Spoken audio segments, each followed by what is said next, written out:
La dernière heure de Narcisse Oredje, un journaliste tchadien au cœur d'un chaos créé par le régime en place.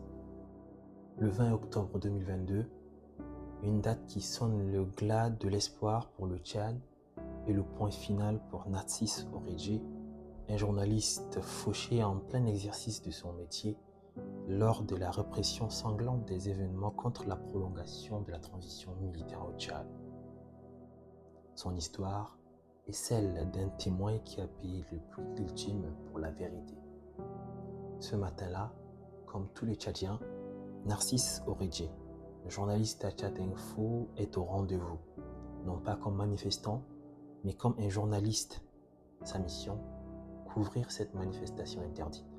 Il sait que la manifestation est au maximal. Les manifestations organisées par les partis de l'opposition et la société civile contre la décision de prolonger la transition du général Mohamed Idriss Déby Itno, aujourd'hui maréchal, ont été interdites par le gouvernement. Dès l'aube, le centre de N'Djamena se transforme en zone de confrontation.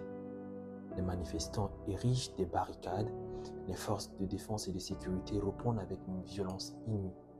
La consigne est claire, la répression sera brutale.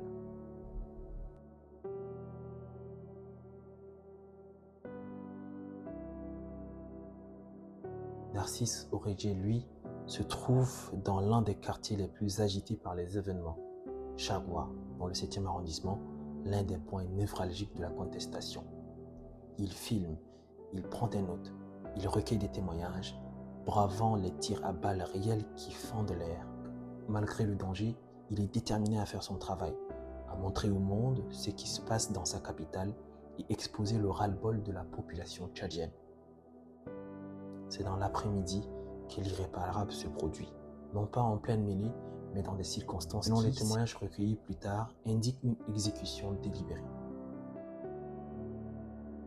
Selon les informations regroupées, notamment par les organisations de défense de la presse, Narcisse Oredje aurait été identifié comme journaliste.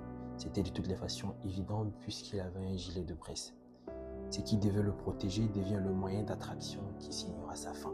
Il aurait été arrêté par des hommes en uniforme alors qu'il se trouvait dans le secteur du quartier des transformateurs. Les journalistes, souvent considérés comme des opposants par les régimes autoritaires, sont donc des cibles. Narcisse Oredje va donc faire la cible de ces forces de l'ordre, croyant qu'il couvrait pour le compte des transformateurs. Les détails sont glaçants. Narcisse aurait été conduit dans un lieu écarté et détenu brièvement. Son appareil photo, son téléphone contenant ses images et les